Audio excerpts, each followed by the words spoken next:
I never thought $28,000 would destroy my family, but when my father found it hidden under my mattress and declared he had already spent every penny on my sister's honeymoon, my world collapsed. The money wasn't mine to lose. It belonged to my grandfather, who had entrusted me with his life savings for safekeeping after his recent hospital scare.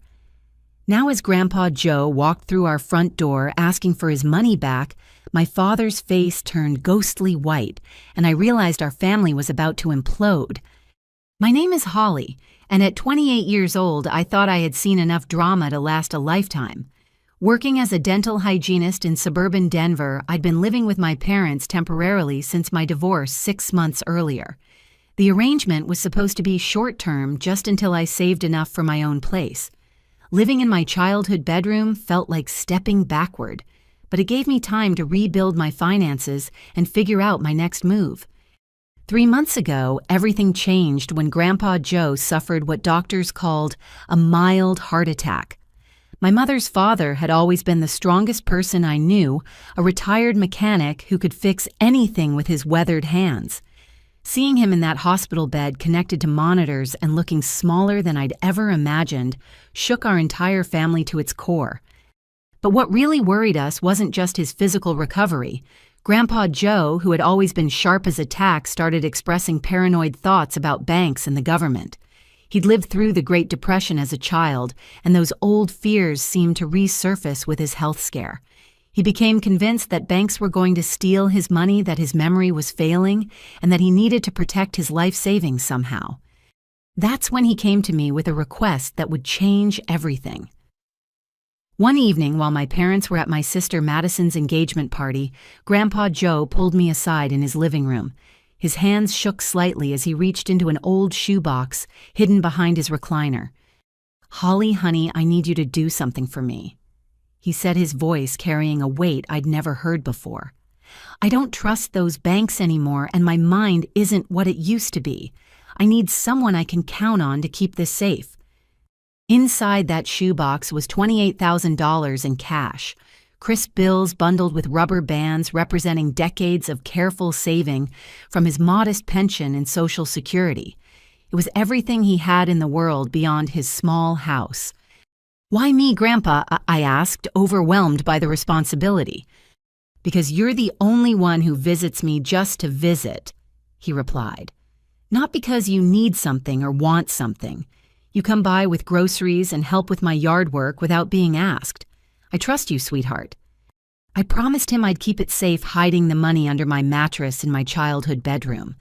It seemed secure enough for temporary storage until his paranoia subsided and he felt comfortable with banks again.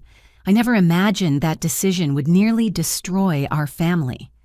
My younger sister Madison, 25 and glowing with engagement bliss, had become the center of our family's attention. Her fiancé Trevor came from a wealthy family, and Madison had developed expensive tastes to match.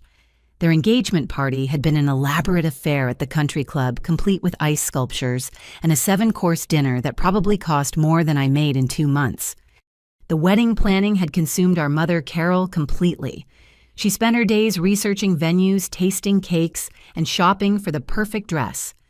Madison had her heart set on a destination wedding, followed by an extended honeymoon in Belize, and the costs kept climbing higher than our family could realistically afford. My father, Dale, had been struggling since his construction business hit a rough patch. The housing market had slowed down and several large contracts fell through. He tried to hide his stress, but I noticed him staying up late at the kitchen table with spreadsheets and unpaid bills scattered around him. Still, he wanted to give Madison everything she dreamed of for her special day. I'd been careful about the hidden money, checking on it regularly, and keeping Grandpa Joe updated about its safety. He seemed to be improving physically, though his paranoia about financial institutions remained strong. I figured eventually he'd feel secure enough to put the money back in a bank, and my temporary guardianship would end. That morning started like any other. I left early for work, seeing patients and cleaning teeth while chatting about weekend plans and summer vacation destinations. When I returned home around 5:30 in the afternoon, I expected to find the house quiet and peaceful. Instead, I discovered my bedroom door wide open and my father standing in the middle of the room with his hands empty and guilt written across his face.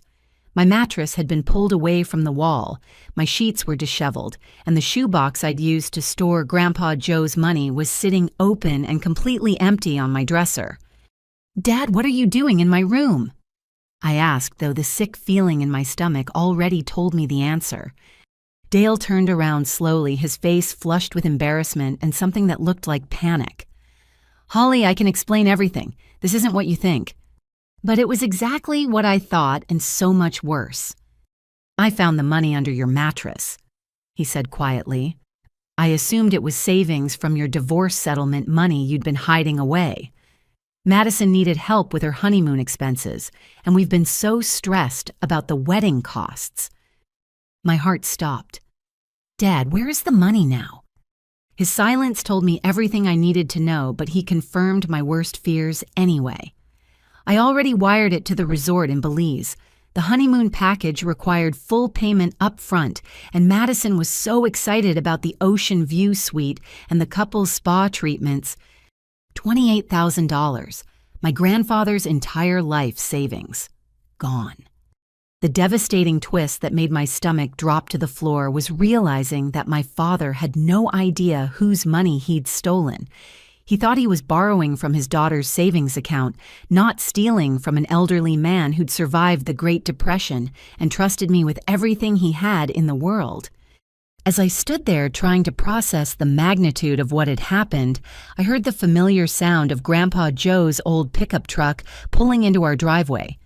Through my bedroom window, I watched him slowly climb out of his vehicle, moving more carefully than he used to, but with the determined purpose I knew meant he had something important to discuss. "Dad, you have to call the resort right now and cancel that transaction," I said, my voice shaking as Grandpa Joe's footsteps approached our front door. "That money doesn't belong to me. It doesn't belong to any of us."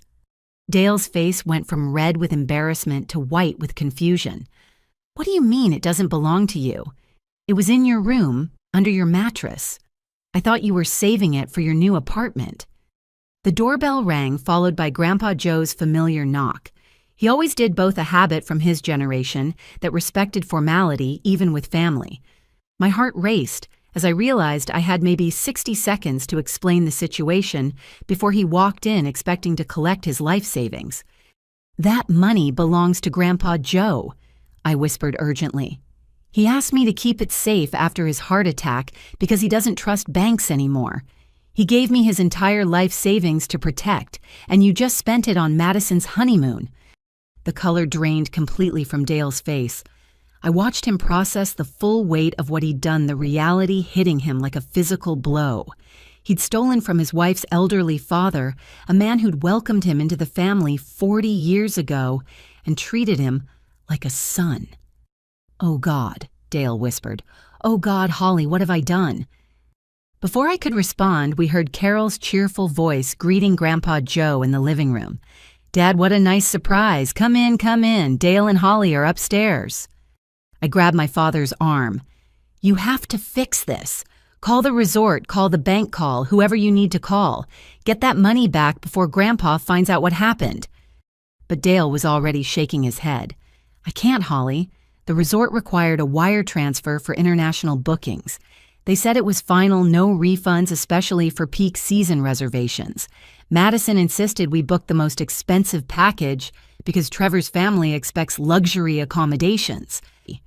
My stomach twisted as the full scope of our family's dysfunction became clear. Madison had been pressuring our parents for months about wedding expenses, creating elaborate wish lists and throwing tantrums when anyone suggested scaling back her plans. Our mother, Carol, had supported every demand, afraid of disappointing her younger daughter during such an important time in her life. "You should have asked me before taking money from my room," I said, trying to keep my voice down as footsteps climbed the stairs toward my bedroom. "Madison said you were being selfish about helping with wedding costs," Dale replied defensively. "She said you had plenty of money saved up, but you were holding back because you were jealous of her happiness." The revelation that my sister had been manipulating our parents behind my back while I was secretly protecting our grandfather's life savings, felt like a betrayal within a betrayal. Madison knew I was struggling financially after my divorce. She knew I was living with our parents because I couldn't afford my own place yet, but she'd convinced them I was hoarding money out of spite. "Holly, honey, your grandfather wants to see you," Carol called from the hallway, her voice getting closer to my open door. There was no more time for explanations or desperate planning. Grandpa Joe appeared in my doorway looking smaller than usual, but carrying himself with the dignity he'd maintained throughout his 82 years of life. He wore his Sunday shirt and clean jeans, dressed up for what he clearly considered an important errand. "Hello, sweetheart," he said, smiling at me with genuine warmth before noticing Dale's presence and guilty expression. "Dale, good to see you too. I hope you don't mind me stopping by unannounced." "Of course not, Dad." Dale managed, though his voice cracked slightly. "You're always welcome here." Grandpa Joe nodded politely, then turned his attention back to me. "Holly, I hate to bother you, but I need to collect that money I asked you to keep safe. My doctor called this afternoon with some news about my treatment options." The room fell silent except for the sound of my heart pounding in my ears. I looked at my father, hoping he would step up and confess what he'd done, but Dale seemed frozen with shame and panic. "What kind of treatment options?" I asked, stalling for time while trying to figure out how to handle this disaster. Grandpa Joe's expression grew serious. "Well, honey, it turns out my heart condition is more complicated than we initially thought. The cardiologist wants me to see a specialist about a procedure that might help, but it's not covered by Medicare. I need that $28,000 for the consultation and potential treatment." The devastating twist hit me like a physical blow. The money hadn't just been Grandpa Joe's general life savings. It was specifically earmarked for medical treatment that could save his life. My father hadn't just stolen an elderly man's nest egg. He'd stolen money that could determine whether my grandfather lived or died. "Dad." I started looking desperately at my father. But Dale's face had gone beyond pale to a sickly gray color. He looked like he might faint or vomit, and I realized he was finally understanding the true magnitude of his actions. This wasn't about family finances or wedding expenses anymore. This was about my grandfather's survival. "The money," Grandpa Joe said, gently extending his weathered hand. "I know it's a lot to ask, but I really do need it back now." Carol appeared behind him in the doorway, curious about our serious conversation. "What money?" she asked innocently. The moment of truth had arrived, and there was nowhere left to hide. Grandpa Joe asked me to keep some money safe for him," I said carefully, watching Dale's face grow more ashen by the second. "He's been worried about banks since his heart attack." Carol looked puzzled but not yet alarmed. "Oh, that's thoughtful of you, honey. Dad, how much money are we talking about?" $28,000. Grandpa Joe replied matter-of-factly. "It's everything I have saved up for my medical expenses. Holly's been kind enough to keep it secure while I decide on my treatment options." The silence that followed felt like the calm before a tornado. I watched my mother's face change as she processed the enormous sum, then noticed my father's guilty expression, then began putting together the pieces of a puzzle she didn't want to solve. "Dale," Carol said slowly, her voice taking on a warning tone I recognized from my childhood, "you didn't." But before Dale could confess or deny anything, we heard the front door slam and Madison's voice calling from downstairs. "Mom, Dad, where is everyone? I have amazing news about the Honeymoon resort." My sister's timing couldn't have been worse. She bounded up the stairs with the energy of someone whose biggest concern was choosing between champagne or wine pairings for her reception dinner. Madison appeared in my crowded bedroom doorway, wearing a flowing sundress that probably cost more than I made in a week, her engagement ring catching the afternoon light as she gestured enthusiastically. The resort confirmed our ocean view suite, and they included complimentary couples, massages, and a private beach dinner. She announced breathlessly before noticing the tension in the room. "Why does everyone look so serious?" "Madison, we need to talk," I said, my voice strained with the effort of staying calm. But Grandpa Joe spoke first, his polite confusion evident in his tone. "Madison, sweetheart, congratulations on your engagement. I'm just here to collect some money I left with Holly for safekeeping." Madison's expression shifted slightly, a flicker of something I couldn't quite identify crossing her face. "Oh, what money is that?" $28,000 for my heart treatment," Grandpa Joe explained patiently. "I gave it to Holly because I've been having concerns about banking security." I watched Madison's face carefully as the information sank in. Instead of surprise or concern, I saw something that made my blood run cold. Recognition. She knew about the money. "Madison," I said quietly, "did you know about Grandpa's money when you were pressuring Dad about honeymoon expenses?" The devastating twist that shattered my remaining faith in my sister came in her response. Madison lifted her chin defiantly, showing none of the shame or remorse I expected from someone who'd just learned about a terrible mistake. "I saw Dad searching your room 3 days ago," she said with a shrug. "He was stressed about wedding costs, and I told him that if you had money hidden away, maybe it was time for you to contribute to family expenses instead of being so selfish." The room erupted in shocked voices. Carol gasped audibly. Dale made a strangled sound of protest. Grandpa Joe took a step backward as if he'd been physically struck. But Madison wasn't finished. "Look, I didn't know it was Grandpa's money specifically, but honestly, what does he need $28,000 for anyway? He's 82 years old. It's not like he's going to buy a sports car or take a world cruise." "Madison Elizabeth," Carol said sharply, using my sister's full name in a tone that could have frozen water. "That is completely inappropriate." "Is it?" Madison challenged. "Grandpa has lived his whole life. He's had his fun, he's raised his family, he's accomplished what he's going to accomplish. Meanwhile, Trevor and I are just starting our lives together, and this honeymoon is a once-in-a-lifetime experience." I couldn't believe what I was hearing. This was my little sister, the girl I'd protected from bullies and helped with homework and cheered on at cheerleading competitions. Somewhere along the way, she'd become someone I didn't recognize. "The money is for his heart treatment," I said, my voice rising despite my efforts to stay calm. "He could die without it." Madison rolled her eyes in a gesture so callous it took my breath away. "Everyone dies eventually, Holly. At least this way the money goes towards something beautiful and meaningful instead of just prolonging the inevitable." Grandpa Joe made a small sound almost like a whimper, and I saw him reach for the door frame to steady himself. The stress and shock of discovering that his granddaughter viewed his life as expendable was affecting his already fragile heart condition. "You need to sit down, Grandpa," I said, moving toward him with concern. But he waved me away, his dignity intact despite his obvious pain. "I think I understand the situation now," he said quietly. "My money is gone spent on a vacation for someone who believes I should just accept dying because I'm inconveniently old." The raw hurt in his voice broke something inside me.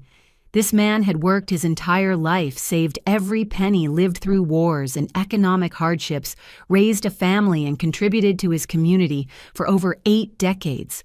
He deserved better than having his own granddaughter dismiss his life as meaningless. Dale finally found his voice, though it came out as barely a whisper. "Dad, I'm so sorry. I thought it was Holly's money. If I had known—" "If you had known, you would have asked my permission before spending my life savings on a luxury vacation," Grandpa Joe finished firmly. "But that's not really the point anymore, is it?" He looked around the room at each of us, his gaze lingering longest on Madison. "The point is that my granddaughter thinks my life has so little value that I should quietly accept death so she can have a more expensive honeymoon." The silence that followed was deafening. Even Madison seemed to realize she'd crossed a line that couldn't be uncrossed. "We need to find a solution," I said, breaking the terrible silence that had settled over my bedroom. "Madison, you have to contact the resort and cancel the honeymoon package. We need to get Grandpa's money back immediately."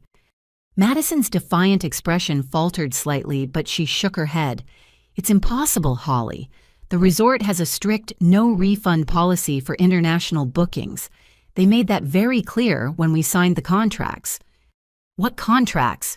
Carol asked sharply. I don't remember seeing any paperwork. Trevor handled most of the booking details, Madison replied evasively. His family has experience with luxury travel arrangements. I studied my sister's face, noting how she avoided direct eye contact when discussing the resort details.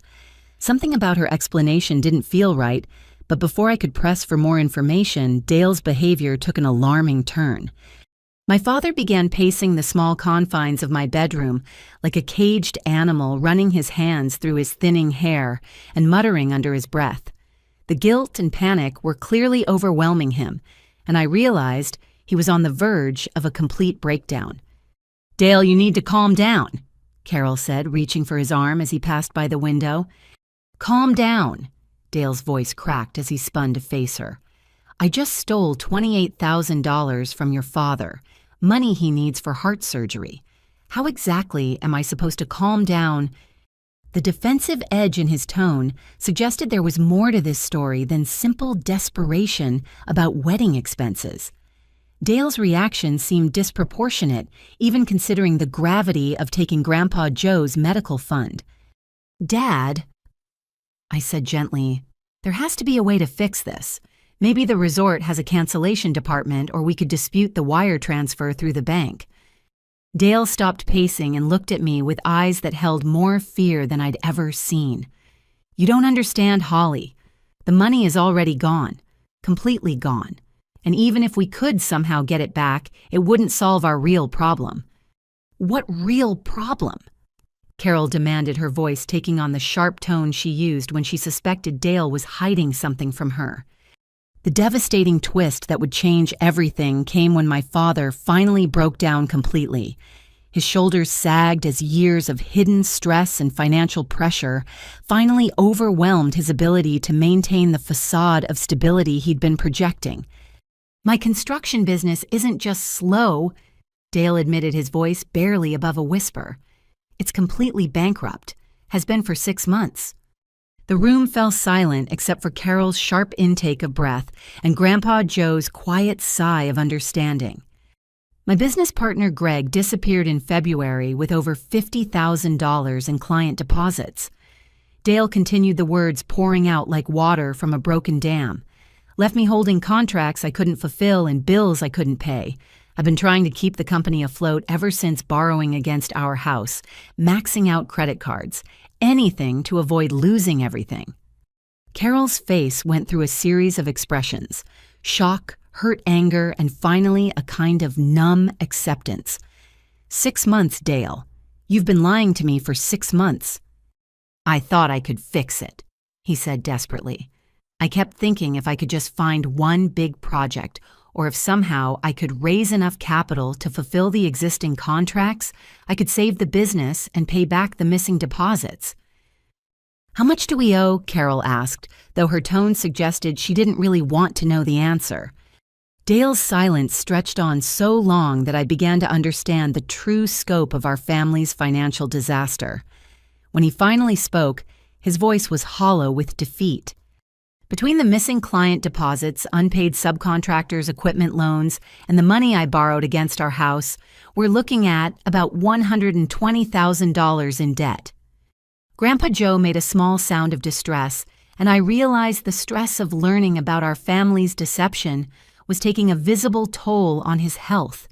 His breathing had become slightly labored, and he was gripping the door frame more tightly than before. "Grandpa, please sit down," I urged, guiding him toward the chair at my old desk.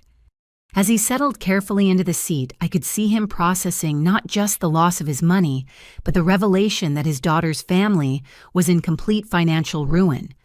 The man who'd lived through the Great Depression was watching his own children make the same kinds of desperate financial decisions that had destroyed so many families in his youth. "So, when you found what you thought was my money," I said to Dale, "you saw it as a solution to multiple problems." "I saw it as a miracle," he admitted. $28,000 would cover Madison's wedding expenses and give me a little breathing room to figure out the business situation. I thought I was borrowing from my daughter's divorce settlement money you could afford to lend to help the family. The irony was devastating. While Dale was desperately searching for money to save our family from financial ruin, the cash he found represented the life savings of a man who'd spent decades carefully preparing for exactly this kind of emergency.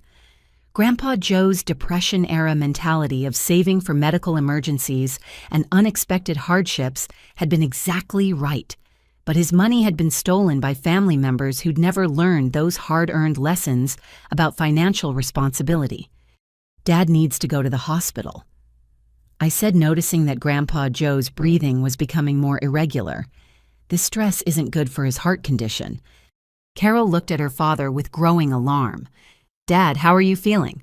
Should I call an ambulance?"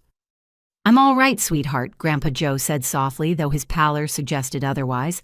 "I just need to understand what happens next. If my money is truly gone, I need to know what my medical options are." The weight of responsibility settled on my shoulders like a lead blanket. My grandfather's life was hanging in the balance. My father's business was destroyed, my family was financially ruined, and my sister seemed more concerned about her honeymoon than any of the real problems we were facing. As I looked around the room at my fractured family, I realized that someone had to take charge of this situation before we lost more than just money. We were on the verge of losing Grandpa Joe and possibly our family entirely. "I'm calling 911. I announced, pulling out my phone as Grandpa Joe's breathing became more labored. "This stress is too much for your heart, Grandpa." "Holly, don't make a fuss," he protested weakly, but the slight blue tinge around his lips told me everything I needed to know about his condition. Within minutes, paramedics arrived at our house, their calm, professionalism a stark contrast to our family's emotional chaos.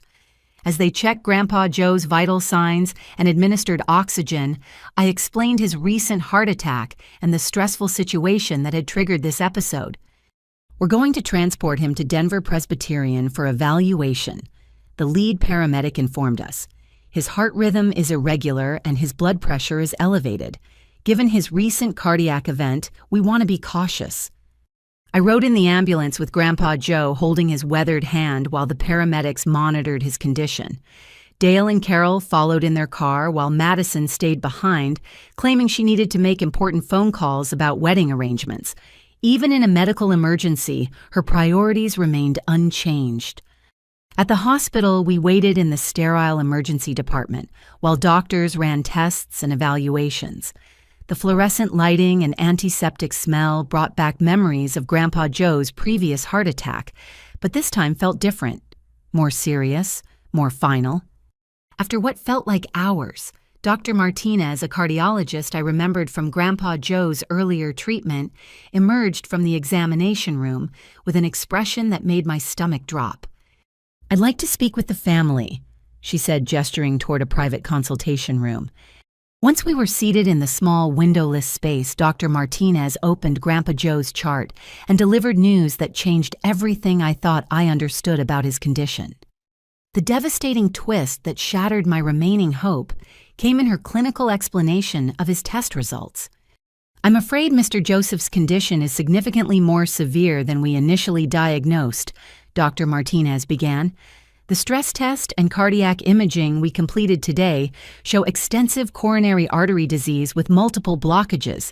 His ejection fraction has declined substantially since his last visit." Carol gripped my hand tightly. "What does that mean for his treatment options?" "Traditional bypass surgery is no longer viable given his age and the extent of the damage," the cardiologist explained gently. "However, there is an experimental procedure being offered at the University of Colorado Hospital. It's a minimally invasive technique that could restore some cardiac function, but it's not covered by Medicare because it's still in clinical trials." "How much does it cost?" I asked, though I already knew the answer would crush what little hope we had left. "The procedure itself plus the required follow-up care runs approximately $28,000, Dr. Martinez replied. "It's not a guarantee, but given Mr. Joseph's current trajectory, it represents his best chance for meaningful recovery." The exact amount of money that was currently funding Madison's honeymoon in Belize, the precise sum that could save our grandfather's life, was at this very moment paying for couples' massages and private beach dinners. How much time do we have to make a decision? Dale asked, his voice hollow with guilt. Based on today's test results, I'd recommend proceeding within the next 72 hours, Dr. Martinez said. Mr. Joseph's condition is deteriorating more rapidly than we anticipated. After the doctor left to check on other patients, our family sat in stunned silence. The consultation room felt like a tomb, airless and confining, while we processed the reality that Grandpa Joe was dying, and the money that could save him was unreachable on a tropical island. I have to try calling the resort again, Dale said finally.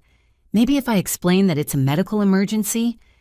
You already tried that, Carol replied listlessly. They said their no refund policy applies to all bookings regardless of circumstances. I thought about Madison back at home, probably researching spa treatments and excursion packages, while her grandfather lay in a hospital bed fighting for his life. The contrast between her excitement about luxury amenities and Grandpa Joe's struggle for survival felt like a moral chasm that could never be bridged. There has to be something we can do, I insisted. Some way to get the money back or find alternative funding. Dale shook his head slowly.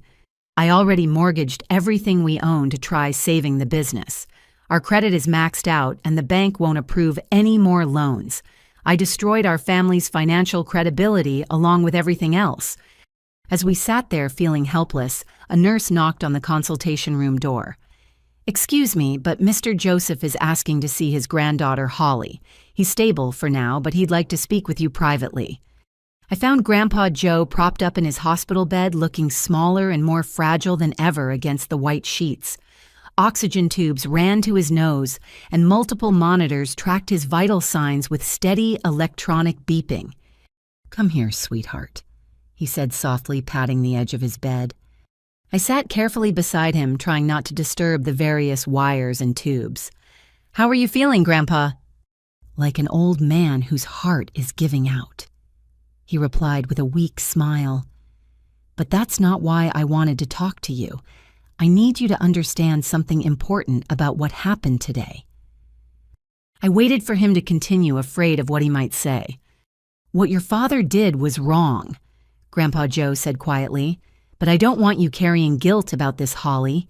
You did exactly what I asked you to do. You kept my money safe and secure.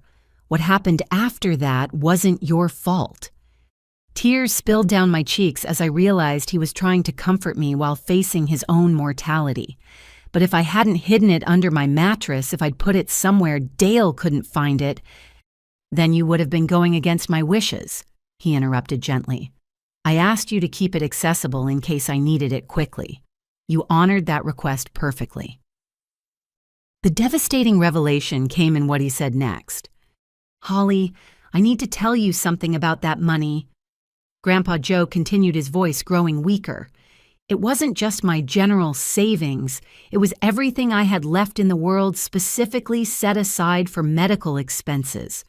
When I gave it to you, I already knew my condition was more serious than I let on. My heart sank as I understood the full scope of what he was telling me. You knew you might need surgery. I've known for months, he admitted. But I didn't want to worry your mother or become a burden on the family. I thought if I could just save up enough money quietly, I could handle whatever medical treatment I needed without asking anyone for help. The irony was crushing.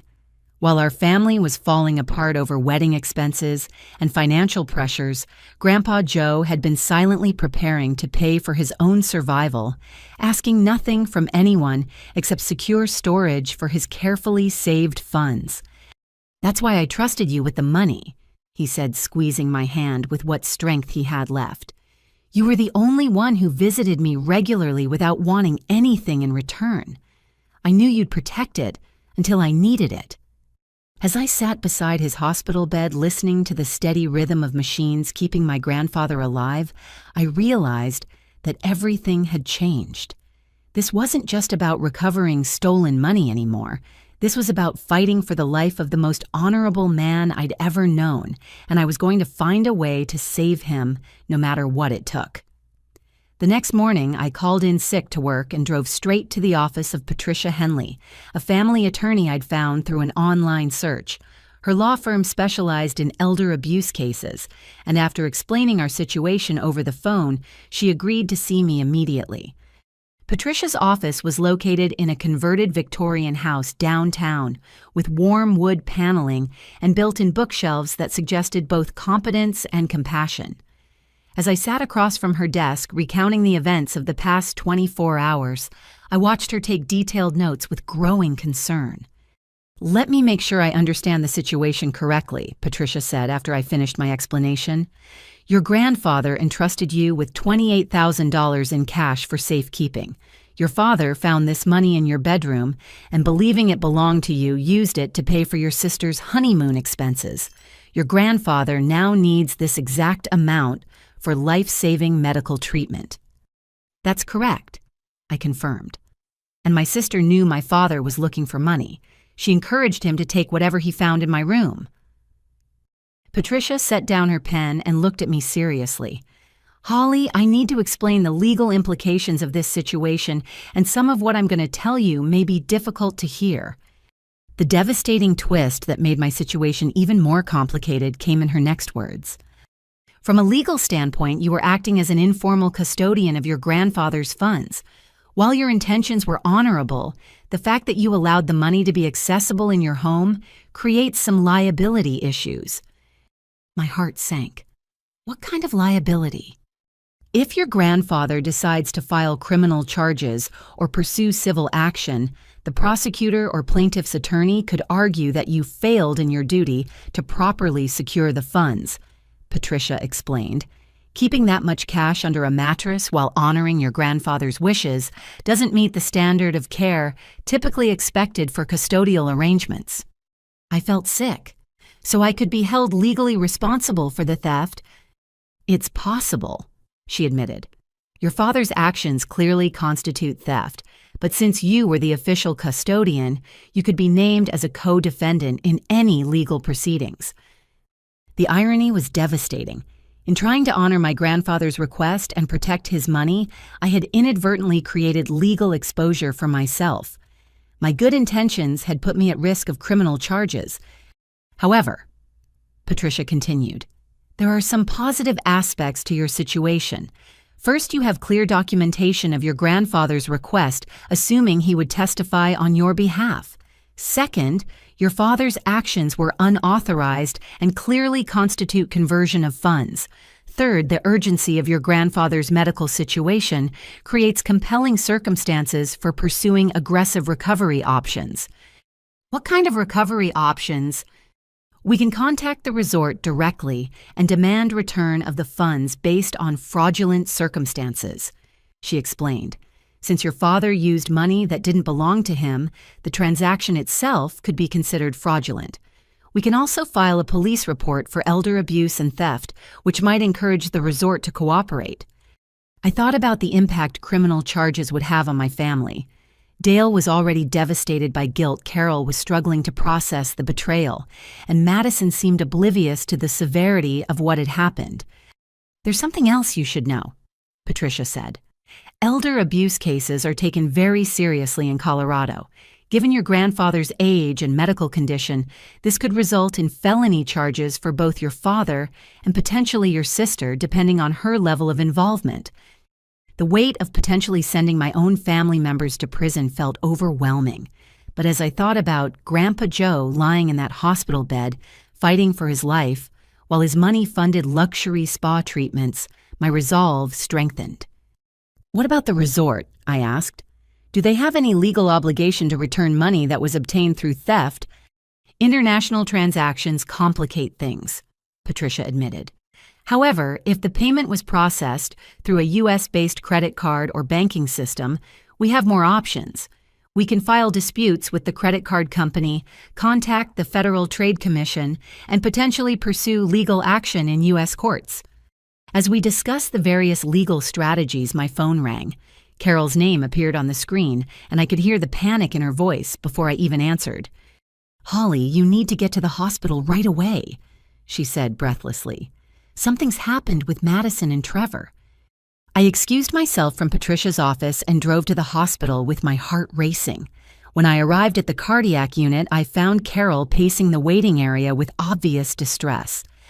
"What happened?" I asked immediately. "Trevor came to visit your grandfather," Carol explained.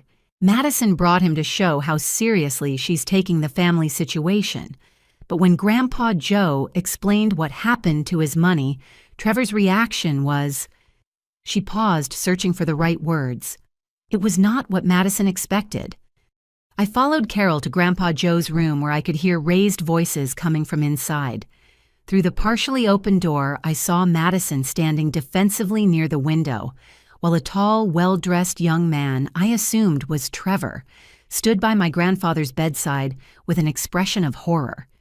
"You knew this money belonged to your grandfather," Trevor was saying, his voice filled with disbelief. "You knew he needed it for medical treatment, and you still encouraged your father to steal it." "It's not stealing when it's family money," Madison replied, but her voice lacked its usual confidence. "And I didn't know it was specifically for medical treatment." "That doesn't matter," Trevor said firmly. "You knew it wasn't your money to take. You knew your grandfather is elderly and vulnerable. How could you possibly think this was acceptable?" The devastating revelation came when Trevor turned to address my grandfather directly. "Mr. Joseph, I want you to know that my family and I had no knowledge of these circumstances when we approved Madison's engagement," he said formally. "If we had understood that wedding expenses were being funded through elder abuse, we never would have supported this relationship." Madison's face went white. "Trevor, what are you saying?"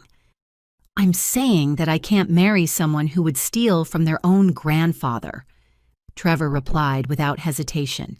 "This isn't about money or wedding expenses. This is about basic human decency, and you've shown me exactly who you are as a person." As I watched my sister's engagement crumble in real time, I realized that the consequences of the stolen money were spreading far beyond medical bills and legal troubles. Our family's moral foundation was collapsing, and everyone was being forced to choose sides between right and wrong. That evening, I returned to Patricia Henley's office with a new sense of urgency. Trevor's reaction had shown me that people of integrity would not tolerate Madison's behavior, and I needed to explore every possible legal avenue for recovering Grandpa Joe's money. "I want to file a police report," I told Patricia as soon as I sat down, "and I want to pursue every option for getting that money back from the resort." Patricia nodded approvingly. "I think that's the right decision.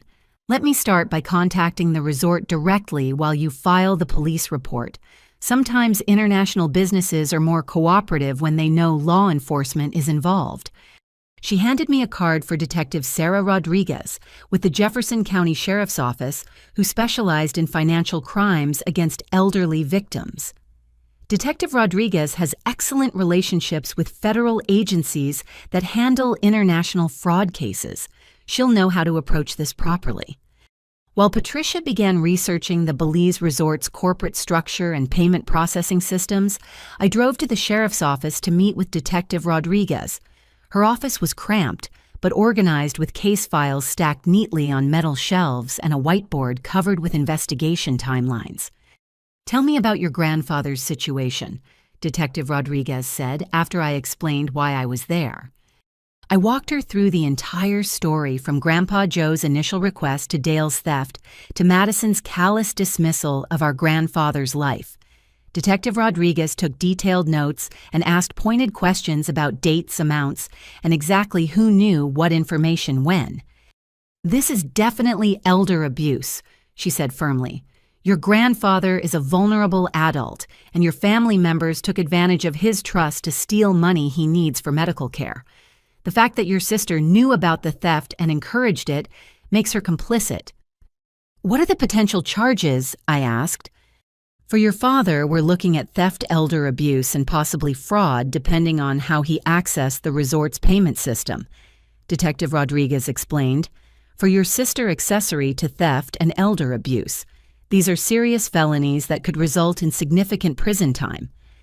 The gravity of sending my own family to prison weighed heavily on me, but I thought about Grandpa Joe struggling to breathe in his hospital bed while my family's dysfunction threatened his life. There's something else I want to investigate, Detective Rodriguez continued.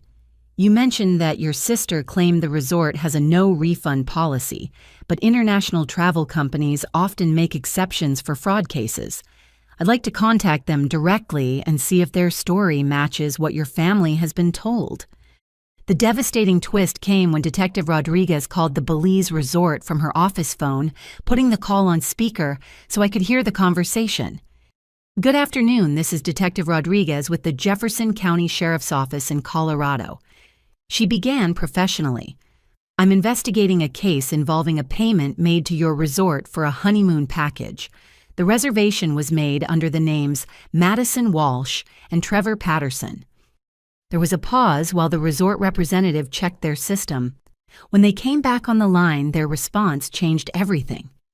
I'm sorry, Detective, but we have no record of any reservation under those names, the representative said clearly. We also show no payment received for a honeymoon package matching the dates and amount you've described. My heart stopped. Detective Rodriguez and I looked at each other with mutual understanding of what this revelation meant. Could you double-check the names and dates? Detective Rodriguez asked, though we both already knew what the answer would be. I've checked multiple spelling variations and expanded the date range, the representative confirmed. We have no booking or payment record for Madison Walsh, Trevor Patterson, or any combination of those names. After ending the call, Detective Rodriguez turned to me with a grim expression. Holly, your sister has been lying about the resort. The money didn't go to Belize at all. The full scope of Madison's deception hit me like a physical blow. She hadn't just encouraged the theft of Grandpa Joe's money, she had created an elaborate cover story to hide where the money actually went. If the money didn't go to the resort, where is it? I asked, though I dreaded the answer. That's what we're going to find out, Detective Rodriguez replied, opening a new case file. But given your sister's pattern of deception and manipulation, I suspect we'll discover she used your grandfather's money to pay off personal debts rather than wedding expenses. As I drove home from the sheriff's office, my mind raced with the implications of what we'd discovered. Madison's lies weren't just about protecting herself from family judgment. They represented a calculated scheme to steal money from our dying grandfather while maintaining the facade of wedding preparations. I thought about Trevor's horrified reaction earlier that day and realized he had dumped Madison based on incomplete information. If he knew the full extent of her deception and theft, his disgust would be even greater. When I arrived home, I found Dale sitting alone at the kitchen table with bank statements and financial documents spread out in front of him. He looked up when I entered, his face haggard with exhaustion and guilt. Holly, I've been trying to trace exactly where the money went, he said wearily. I thought I wired it directly to the resort, but now I'm not sure about anything. I sat down across from him, studying the paperwork. Dad, the police contacted the resort. They have no record of Madison's reservation or any payment. Dale's face went ashen. That's impossible. Madison gave me all the booking information, the confirmation numbers, everything. She lied, I said simply. The money didn't go to any resort. Madison has been deceiving all of us about where Grandpa's money really went. As the truth sank in, Dale's remaining composure cracked completely. What have I done? He whispered. I trusted her completely. I thought I was helping with legitimate wedding expenses, but she used me to steal from your grandfather. The realization that Madison had manipulated our father into committing elder abuse while lying about the circumstances made me understand that we weren't dealing with poor judgment or family financial stress. We were dealing with someone who had deliberately planned and executed a scheme to defraud our dying grandfather. Looking at my father's devastation and thinking about Grandpa Joe's deteriorating condition, I knew that uncovering the truth about Madison's deception was just the beginning. Now I had to figure out how to get the money back and save my grandfather's life before it was too late. The next morning, I made a decision that would change everything. After spending a sleepless night thinking about Grandpa Joe's deteriorating condition and our family's financial crisis, I created a crowdfunding campaign on GoFundMe titled, Help Save My Grandfather's Life. I wrote the description carefully explaining Grandpa Joe's heart condition, his need for experimental treatment, and the theft of his medical fund by family members. I included photos of him from his military service, his retirement party from the auto shop, and recent pictures of him in the hospital. I was honest about the family dynamics without being vindictive, focusing on his character and the urgency of his medical situation. Within hours of posting the campaign, something remarkable began happening. Our neighbors started sharing the link on social media, and donations began trickling in along with messages of support for Grandpa Joe. But the real surprise came when people started sharing stories about my sister that I'd never heard before. Mrs. Patterson from down the street was one of the first to comment. "Joe Walsh is one of the finest men I've ever known. He helped my late husband repair our roof after the hailstorm 3 years ago and refused payment. However, I have to say, I'm not surprised about Madison's behavior. She borrowed $200 from me last Christmas for emergency car repairs and has been avoiding me ever since." The devastating revelation came as more neighbors and family friends began sharing similar experiences in the comments section. "Madison borrowed $500 from our mother's bridge club last spring," wrote Janet Morrison. "She said it was for medical bills, but we saw her shopping for designer clothes the next day. Mom was too embarrassed to ask for the money back. She convinced my teenage daughter to loan her $800 from her college savings account. Posted Rick Thompson. Told her it was just for a week while she waited for a paycheck. That was 6 months ago." As I read through the growing list of Madison's financial deceptions, a pattern emerged that shocked me. My sister had been systematically borrowing money from friends, neighbors, and even teenagers throughout our community, creating elaborate sob stories to justify each request and then disappearing when it came time to repay the loans. The crowdfunding campaign began gaining momentum as word spread about Grandpa Joe's situation and Madison's history of financial manipulation. People who had never met our grandfather started donating because they were outraged by the idea of someone stealing medical money from an elderly veteran. Carol called me that afternoon, her voice shaking with a mixture of anger and humiliation. "Holly, I just got off the phone with my sister in Phoenix. She said Madison borrowed $3,000 from her last year for emergency dental work. We never knew about any dental problems. How much money has she stolen total?" I asked, though I wasn't sure I wanted to know the answer. "I've been making phone calls all morning," Carol replied. "So far, I've found at least $12,000 in unpaid loans to family and friends, and those are just the people who admitted it. Some are too embarrassed to say anything." The scope of Madison's deception was staggering. She'd been operating like a con artist within her own community, targeting people who trusted her because of their relationship with our family. Her victims included elderly women from church teenagers, saving for college, and family members who'd helped her out of love and concern. But the community response to Grandpa Joe's crowdfunding campaign was equally remarkable. Donations kept coming in from people who shared memories of his kindness and integrity. His former co-workers from the auto shop contributed collectively. Veterans from his American Legion post organized a fundraising dinner. Even people who'd never met him donated because they were moved by his story. By the third day, the campaign had raised over $8,000 with new donations and shares appearing every hour. The comments section had become a tribute to Grandpa Joe's character and a record of Madison's financial crimes. That evening, Detective Rodriguez called with an update on her investigation.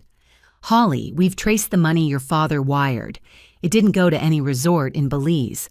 Madison provided fake booking information and had the $28,000 transferred to a personal account she opened at a credit union across town." "What did she use it for?" I asked, though I suspected I already knew. "Credit card debt mostly," Detective Rodriguez confirmed. "She had balances on 7 different cards totaling over $26,000. She used your grandfather's money to pay them off. Plus, she took about $2,000 in cash for personal expenses." The devastating truth was that Madison had stolen our grandfather's life-saving medical fund to clean up her own financial mess. She'd accumulated massive debt through shopping and lifestyle expenses, then used elaborate lies to steal money from the most vulnerable member of our family. We have enough evidence to arrest her," Detective Rodriguez continued. "But I wanted to give you a heads up first since this will obviously impact your family dynamics." As I thought about Madison being arrested while Grandpa Joe lay in a hospital bed fighting for his life, I realized that our family had reached a point of no return. The sister I'd grown up loving and protecting had become someone I no longer recognized, someone who would literally steal money from a dying man to fund her shopping addiction. That night, Trevor's parents, Robert and Patricia Patterson, came to visit our family. I'd met them briefly at the engagement party, but this was the first time we'd had a real conversation about the situation. Patricia was an elegant woman in her 50s who radiated the kind of quiet strength that comes from successfully navigating life's challenges. Robert was a distinguished-looking man who'd built his wealth through ethical business practices and community involvement. "We want to help," Patricia said simply as we sat in our living room. "Joe is clearly a remarkable man who doesn't deserve what's happened to him, but we also need to address the situation with Madison." The surprising twist came in what they offered next. "We're prepared to pay the full $28,000 for Joe's medical treatment," Robert announced, "but we have conditions that must be met before we'll release the funds." Carol gasped audibly. Dale looked like he might cry with relief. "First," Patricia continued, "Madison must undergo professional counseling for her gambling and spending addictions. Second, she must make restitution to everyone she's defrauded in this community. Third, she must agree to have no contact with our family, including Trevor, for at least 1 year, while she addresses her behavioral problems. And fourth," Robert added, "the wedding is postponed indefinitely. We will not allow our son to marry someone who steals from elderly relatives, regardless of how much therapy she receives." As I looked at these generous, principled people offering to save my grandfather's life while holding my sister accountable for her crimes, I realized that integrity and decency still existed in the world. The contrast between their values and Madison's behavior couldn't have been more stark.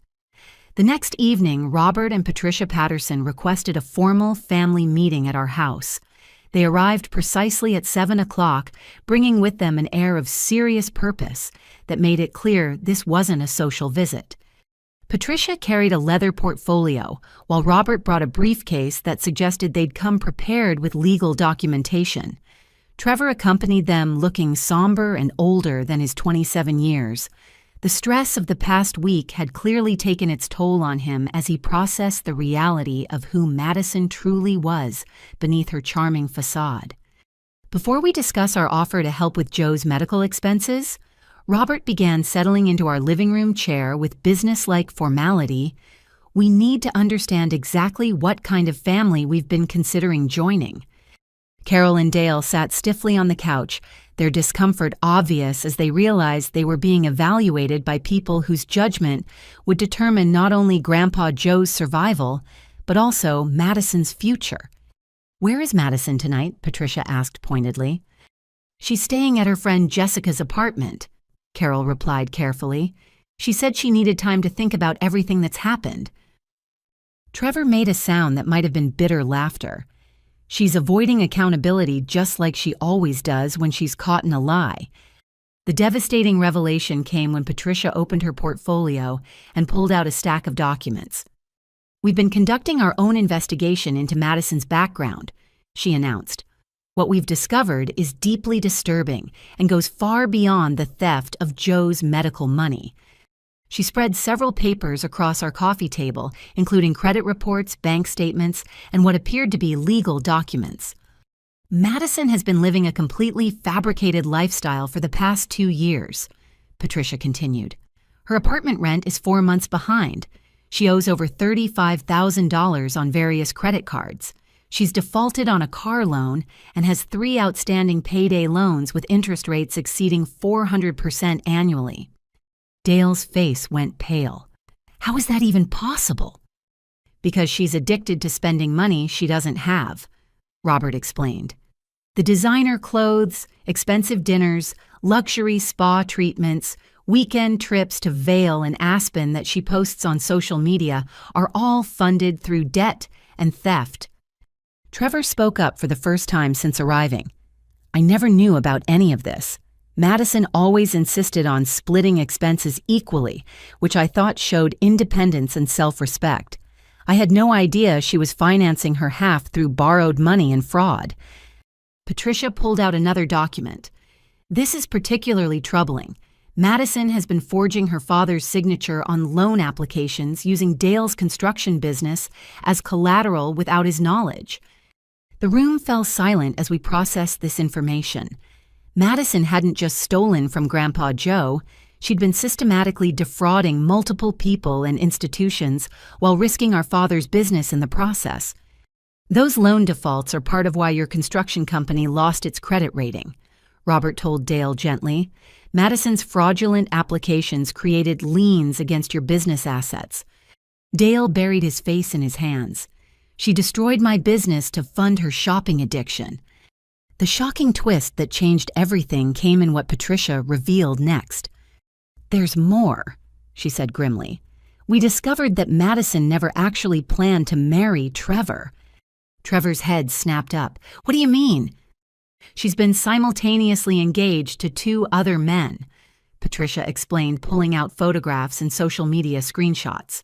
"Marcus Williams in Seattle and David Chen in Portland. She's been collecting engagement rings and planning multiple weddings while maintaining separate social media accounts for each relationship." The silence that followed was deafening. Even Carol, who had defended Madison throughout this crisis, looked stunned by the revelation that her daughter was essentially operating marriage scams.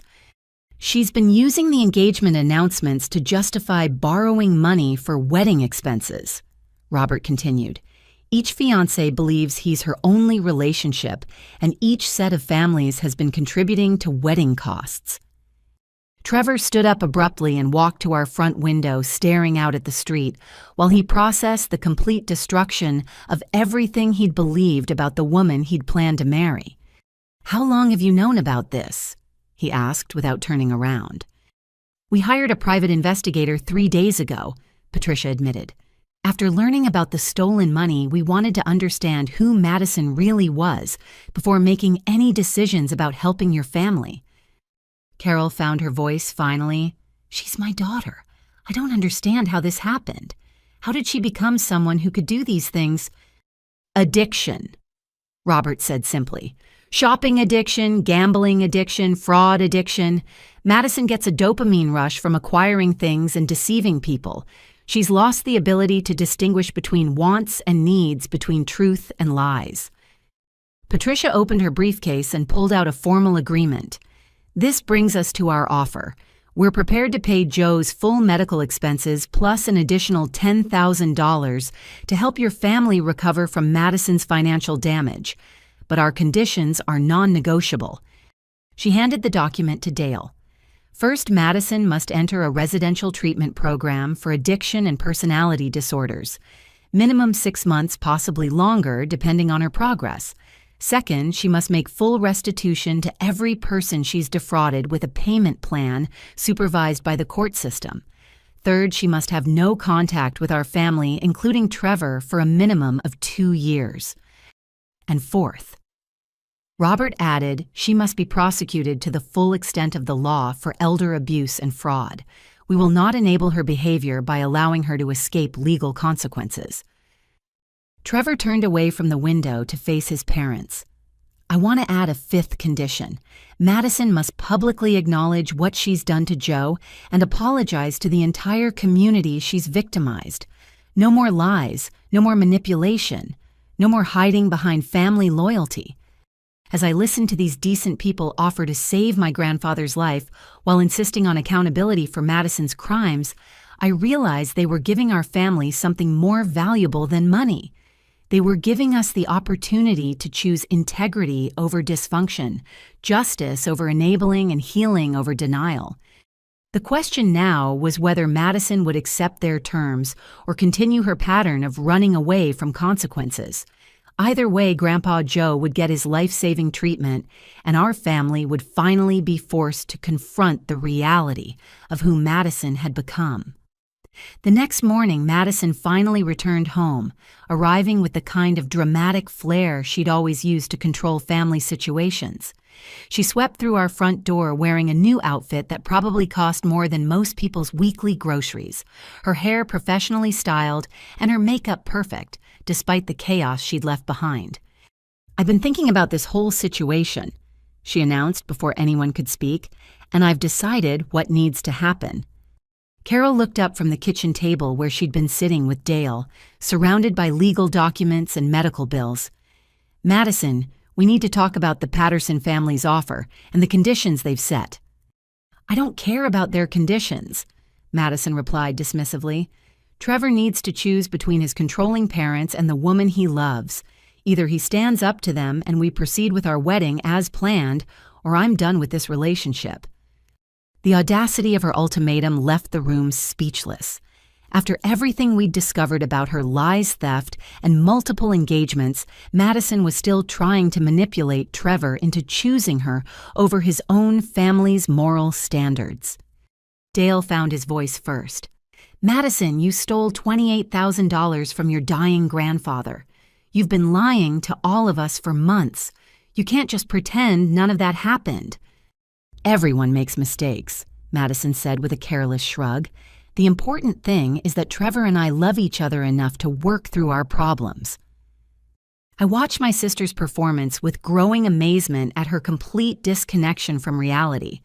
She seemed genuinely convinced that her charm and manipulation tactics would continue working despite the mountain of evidence proving her deception. "Have you talked to Trevor about your ultimatum?" Carol asked carefully. "Not yet," Madison replied confidently, "but I know he'll make the right choice. We're soulmates. His parents just don't understand our connection." The devastating twist came when Trevor arrived unexpectedly, having apparently decided to confront Madison directly about what his parents had discovered. He walked into our kitchen looking determined and carrying a manila folder that I suspected contained copies of the private investigator's findings. When Madison saw him, her face lit up with the brilliant smile she'd always used to get her way. "Trevor, baby, perfect timing," she said, moving toward him with open arms. "I was just telling my family about the decision you need to make." But Trevor stepped back from her embrace, his expression cold and unreadable. "Actually, Madison, I'm here to talk about some decisions you need to make." He set the folder on our kitchen counter and opened it, revealing photographs, bank statements, and legal documents that represented the complete destruction of Madison's carefully constructed lies. "I spent yesterday in Seattle meeting with Marcus Williams," Trevor said quietly. "Interesting guy. He was very surprised to learn that his fiancée, Madison Walsh, was also engaged to someone named Trevor Patterson in Colorado." Madison's confident expression faltered slightly, but she attempted to maintain her composure. "I don't know what you're talking about." "Then let me clarify." Trevor continued pulling out a photograph of Madison wearing a different engagement ring while embracing a tall man with dark hair. "This is you and Marcus at your engagement party in Seattle 6 weeks ago. You're wearing the ring he bought you while planning a wedding for next spring." The color drained from Madison's face, but she tried one more lie. "That's not what it looks like." Trevor pulled out another photograph, this one showing Madison with a third man in what appeared to be a romantic restaurant setting. "And this is you with David Chen in Portland, wearing yet another engagement ring during what his family believes was your engagement celebration." The silence that followed was suffocating. Even Madison seemed to realize that her web of deception had finally collapsed completely. 3 engagement rings. Trevor said, his voice steady but filled with disgust. 3 sets of wedding plans. 3 families contributing money for wedding expenses that were never intended to happen. Madison's mask finally slipped, revealing the calculating person she'd become underneath her charming facade. "So what?" she said defiantly. "I never promised any of you exclusivity until we were actually married." The shocking admission that she viewed multiple simultaneous engagements as acceptable behavior left everyone stunned. Even Carol, who had defended Madison throughout this crisis, looked horrified by her daughter's casual attitude towards such massive deception. You collected engagement rings like trophies, Trevor continued. You used our relationships to justify borrowing money from our families and friends.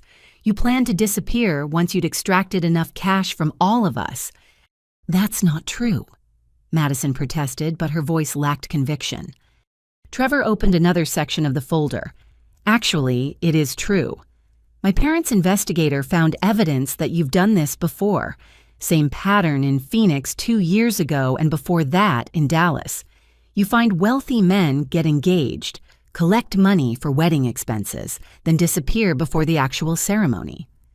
The revelation that Madison was essentially a professional marriage scammer operating across multiple states transformed our understanding of who she'd become. This wasn't just poor judgment or shopping addiction. This was systematic fraud, targeting wealthy families.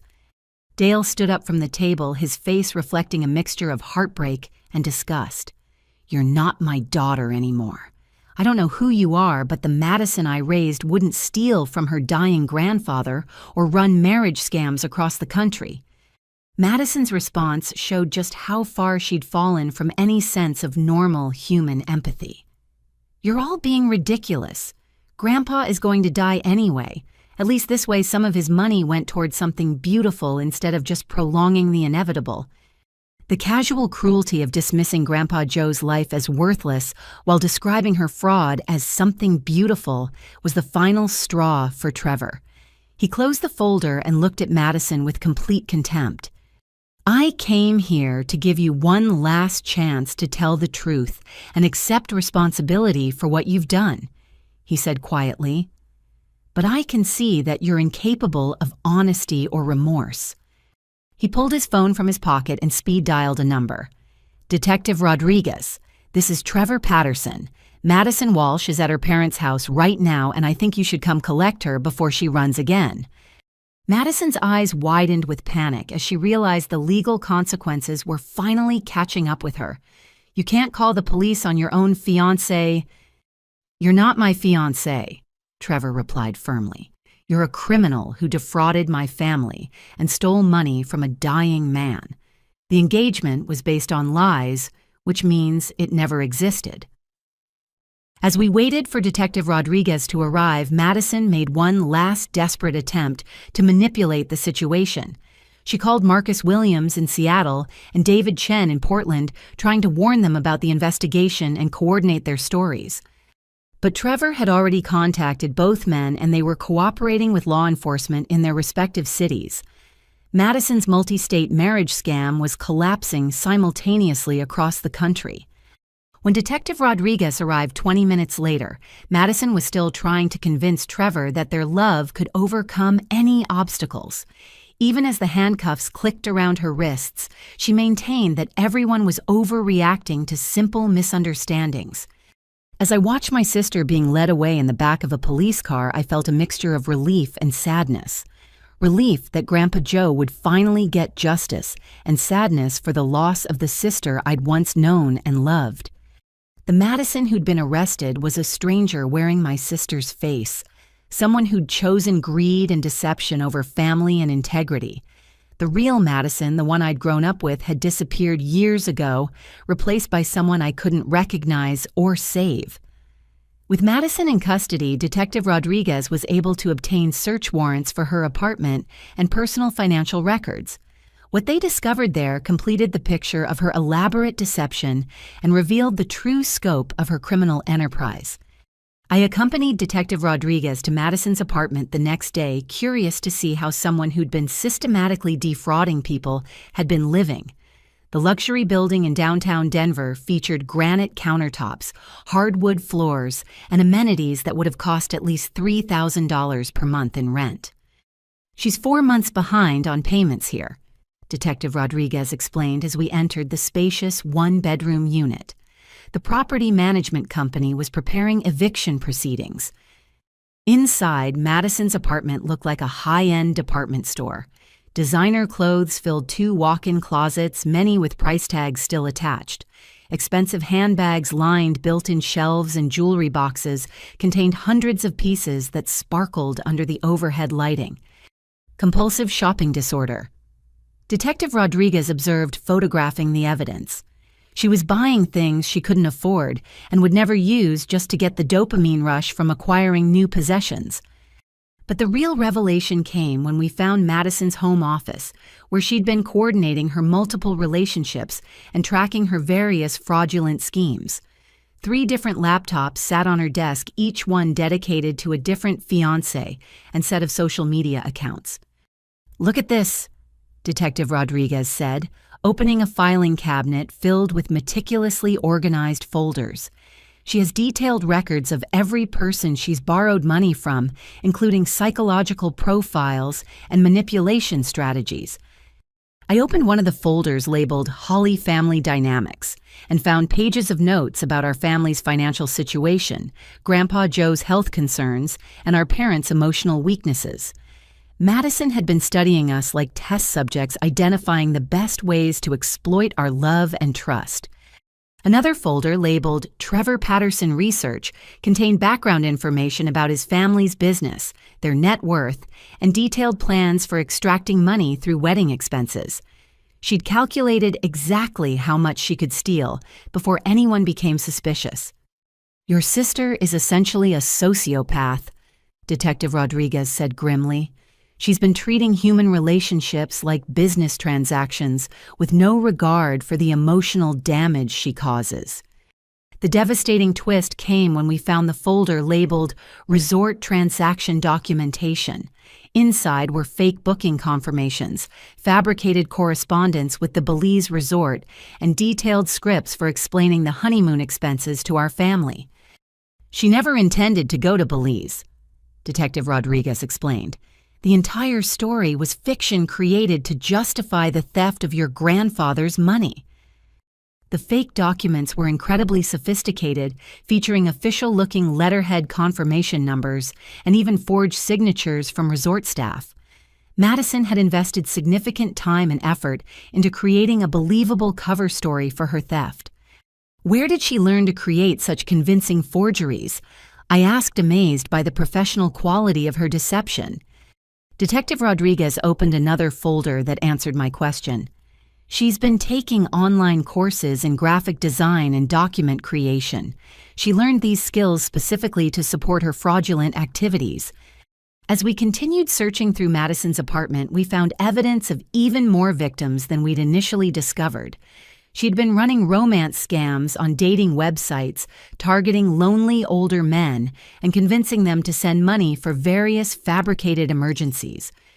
"I count at least 37 separate victims across 6 states," Detective Rodriguez said, reviewing Madison's carefully maintained records.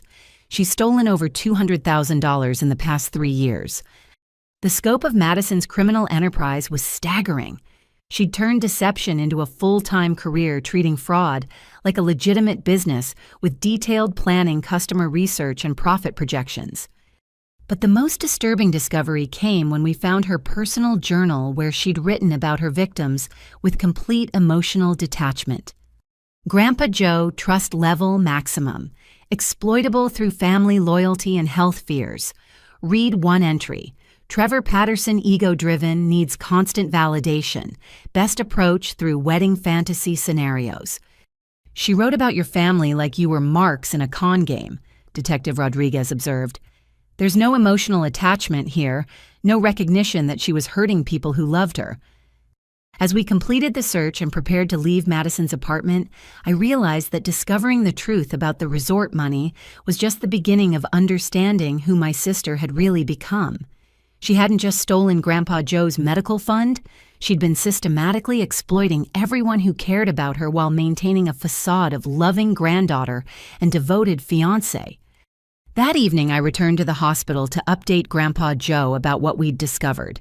He was sitting up in his bed, looking slightly stronger after receiving some preliminary medical treatments funded by community donations to his crowdfunding campaign. "So the money never went to any resort," he said after I finished explaining Madison's elaborate deception. "She just used my medical fund to pay off her shopping debts." "That's right," I confirmed. "And she had detailed plans for stealing even more money from Trevor's family after the wedding." Grandpa Joe was quiet for a long moment, processing the reality that his granddaughter had viewed him as nothing more than a source of cash to fund her criminal lifestyle. "You know what hurts the most," he said finally. "It's not the money, Holly, it's the complete lack of love." Madison looked at me and saw only an obstacle to overcome, not a person who cared about her. His words captured the true tragedy of what Madison had become. Somewhere in her pursuit of material possessions and easy money, she'd lost the ability to value human relationships or recognize the love that had always surrounded her. As I sat beside Grandpa Joe's hospital bed, I realized that recovering his stolen money was only part of solving this crisis. The deeper challenge would be rebuilding our family's trust and healing from the betrayal of someone we'd all cherished and protected. The next morning, District Attorney Michael Chen called a press conference to announce the charges being filed against Madison. The case had attracted media attention because of the elder abuse component and the interstate nature of her fraud scheme. I watched from the courthouse steps as DA Chen explained the 17 felony charges Madison faced, including elder abuse theft, fraud forgery, and operating a criminal enterprise across multiple states. The potential sentence ranged from 15 to 25 years in federal prison.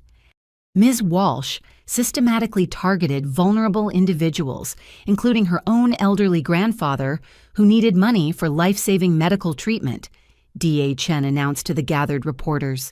This case represents one of the most callous examples of elder abuse we've prosecuted in Jefferson County. Detective Rodriguez stood beside the DA, adding details about the multi-state investigation that had uncovered Madison's previous victims. "We're working with law enforcement agencies in Arizona, Texas, Washington, and Oregon to coordinate prosecutions in their jurisdictions as well."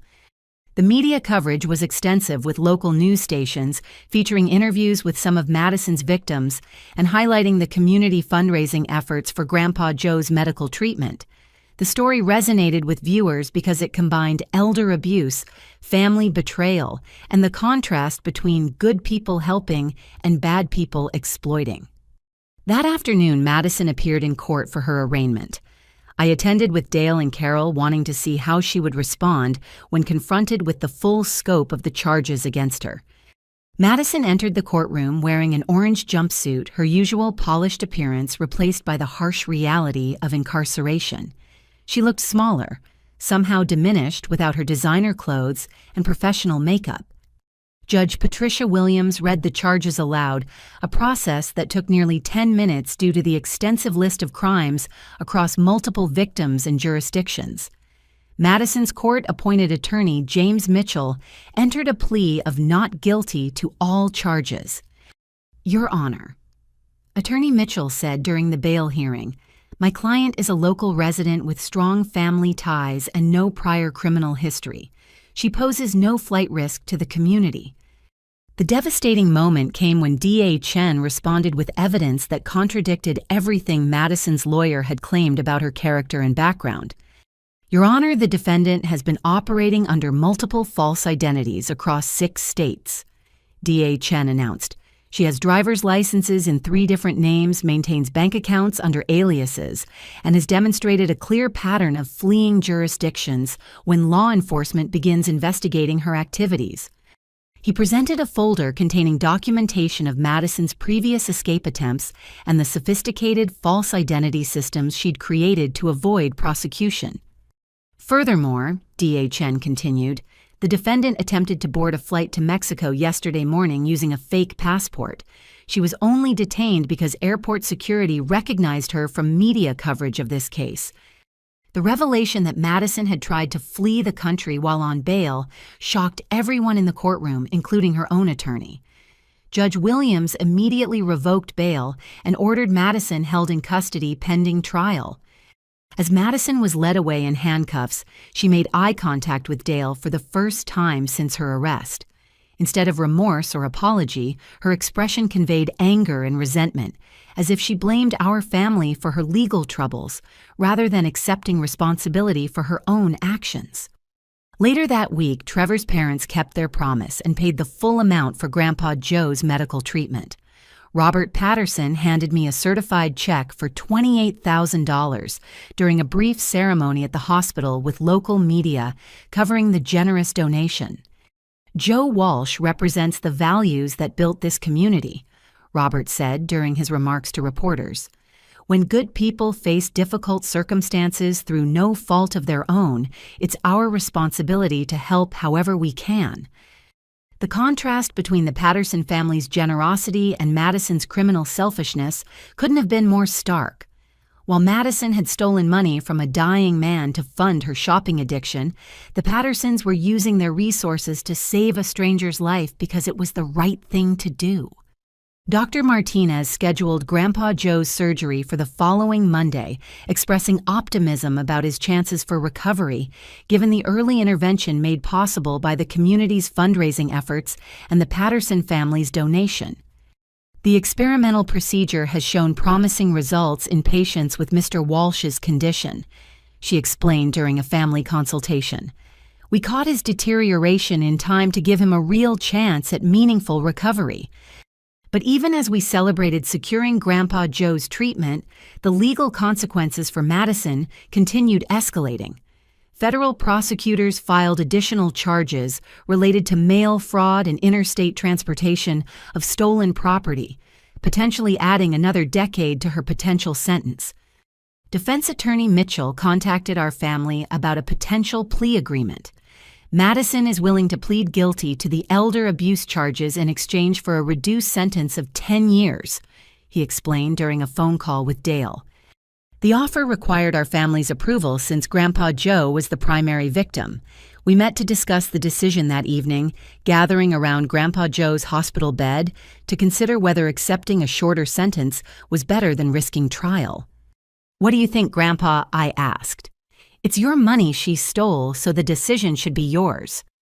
Grandpa Joe was quiet for several minutes, considering the implications of showing mercy to someone who had shown him none. "I think 10 years is appropriate," he said finally. "Madison needs serious help for her addictions and criminal thinking, but she's still family. If she uses that time to get treatment and make amends to her victims, maybe there's hope for redemption."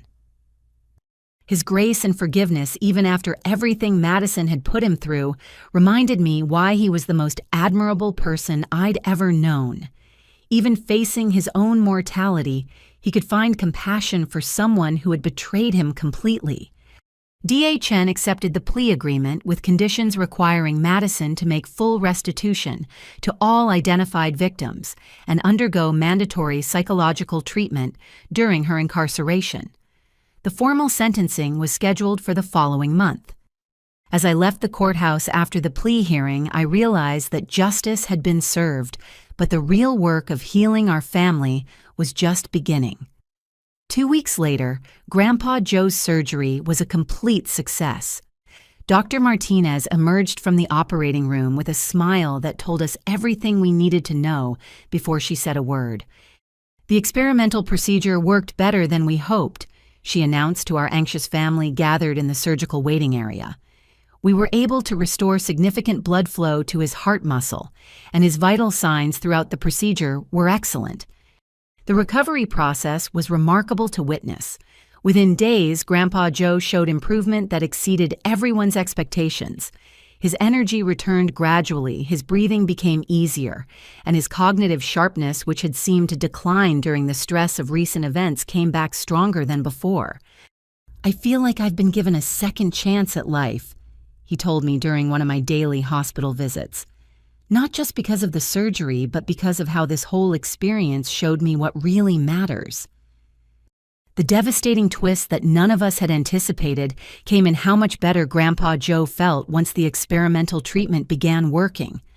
Dr. Martinez explained that his previous symptoms had been masking the true extent of his cognitive abilities.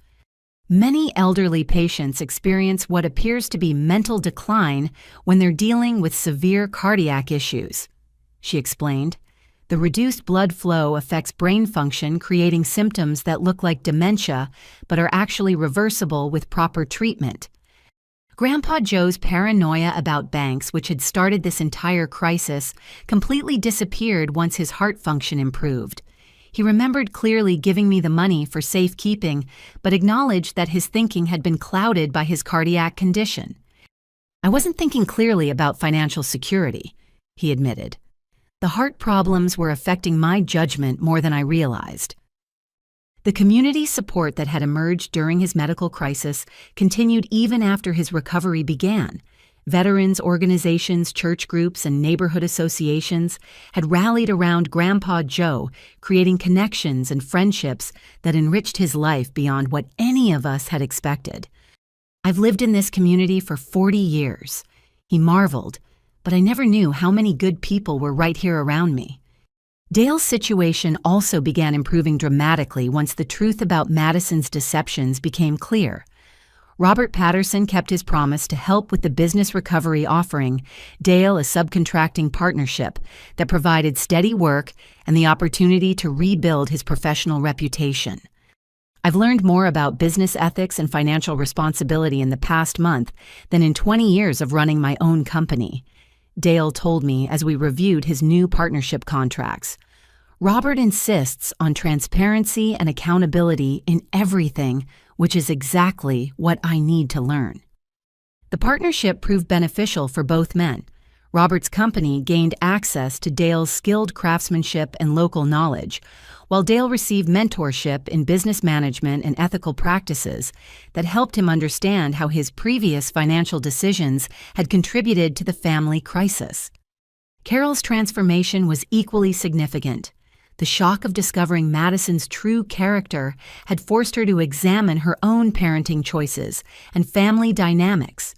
She began seeing a counselor who specialized in family systems and enabling behaviors. I realized I'd been protecting Madison from consequences her entire life, Carol explained during one of our conversations. Every time she got in trouble, I made excuses or fixed things for her instead of letting her learn from her mistakes. The counseling helped Carol understand how her desire to keep peace in the family had actually enabled Madison's increasingly destructive behavior. She began setting boundaries and expectations that should have been established years earlier. As for my own situation, the resolution of the crisis gave me clarity about my future direction. The experience of advocating for Grandpa Joe and navigating the legal system had shown me strengths and interests I hadn't recognized before. Have you ever considered law school? Patricia Henley, the elder abuse attorney, asked during one of our follow-up meetings. You have natural instincts for advocacy work, and we always need attorneys who understand family dynamics and elder care issues. The suggestion intrigued me more than I expected. My work as a dental hygienist was stable and comfortable, but the idea of specializing in elder advocacy felt like a calling that could give deeper meaning to my career. I began researching law school programs that offered evening classes for working students. The prospect of spending 3 years in school while maintaining my current job was daunting, but the experience with Grandpa Joe had shown me how much difference one person could make in protecting vulnerable family members. The crowdfunding campaign had generated more money than needed for Grandpa Joe's medical expenses, creating a surplus that he decided to use for establishing a community resource program. I want to create something that helps other families avoid what we went through, he announced during a family meeting 6 weeks after his surgery. Too many elderly people are vulnerable to financial abuse because they don't know where to get help. With the extra donations and matching funds from the Patterson family, Grandpa Joe established the Walsh Family Elder Advocacy Center, a nonprofit organization that provided legal resources, financial counseling, and support services for elderly abuse victims. The center operated out of a small office space, donated by Robert Patterson, staffed by volunteer attorneys, social workers, and trained advocates who helped families navigate crisis situations similar to what we'd experienced. Every week we get calls from families dealing with financial abuse, medical decision conflicts, or exploitation by relatives, Grandpa Joe told me as he showed me around the center's offices. It breaks my heart to know how common these problems are. The Advocacy Center also provided educational programs for elderly residents, teaching them about financial security legal rights and warning signs of potential exploitation. Grandpa Joe became a popular speaker at senior centers and community groups, sharing his story to help others recognize and prevent elder abuse. His energy and purpose in this new role were remarkable to witness. Rather than becoming bitter about Madison's betrayal, he'd channeled his experience into helping others, transforming personal trauma into community service. "Madison's theft nearly killed me," he reflected during one of our conversations. "But surviving it gave me a mission I never would have discovered otherwise. Maybe that's how healing works sometimes." Madison's sentencing hearing took place on a crisp October morning, exactly 4 months after Grandpa Joe's surgery. The courthouse was packed with her victims, community members, and media representatives who'd been following the case since her arrest. I attended with Dale and Carol, while Grandpa Joe chose to participate via video link from the Elder Advocacy Center, rather than face the stress of appearing in person. Trevor and his parents sat in the front row, having decided to witness the conclusion of a case that had impacted their families significantly. Judge Patricia Williams called the hearing to order and began by reading victim impact statements from Madison's numerous targets across multiple states. The litany of financial and emotional damage was overwhelming, representing decades of stolen dreams and broken trust. Mrs. Eleanor Patterson from Phoenix writes that she gave Madison $3,000 for dental treatment that never existed. Judge Williams read, "She says the betrayal by someone she considered family was more devastating than the financial loss." Marcus Williams from Seattle states that he spent $15,000 on engagement rings and wedding deposits for a woman who was simultaneously engaged to 2 other men. He says the emotional trauma has made it impossible for him to trust anyone enough for a serious relationship.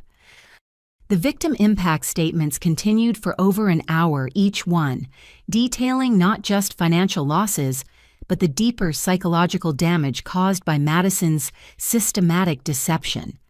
Many victims described feeling foolish and embarrassed, questioning their ability to judge character and trust future relationships.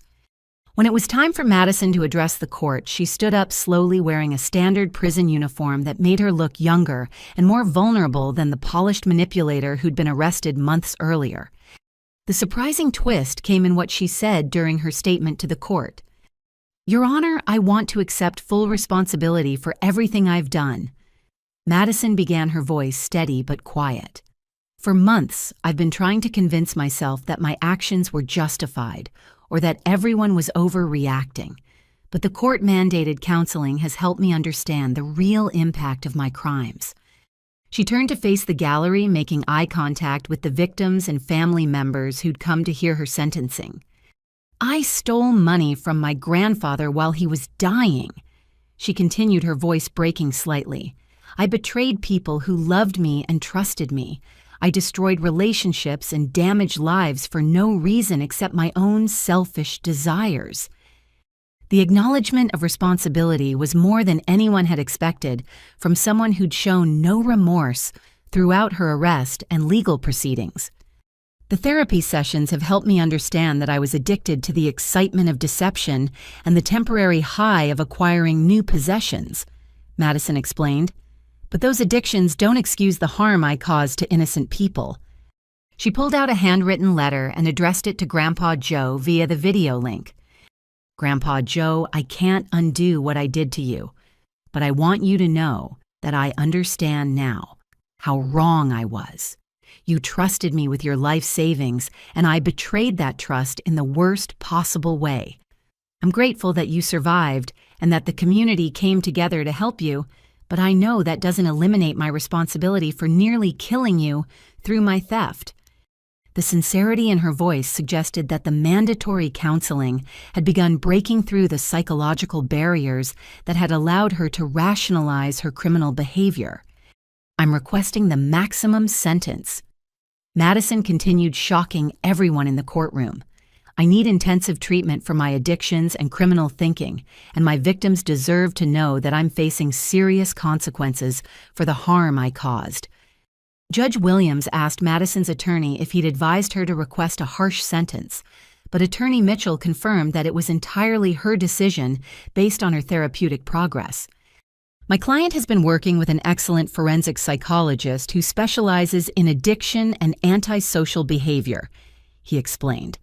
Dr. Sarah Chen has helped Madison understand the psychological roots of her criminal thinking and the importance of accepting genuine accountability. The court psychologist's report, which Judge Williams read aloud, revealed that Madison's problems went deeper than simple greed or shopping addiction. Dr. Chen's evaluation indicates that Ms. Walsh suffers from narcissistic personality disorder with antisocial features combined with severe impulse control disorders and addiction issues, Judge Williams explained. However, she also shows genuine capacity for insight and behavioral change with proper treatment. The report recommended a lengthy prison sentence with mandatory psychological treatment, followed by supervised probation with continued therapy and victim restitution requirements.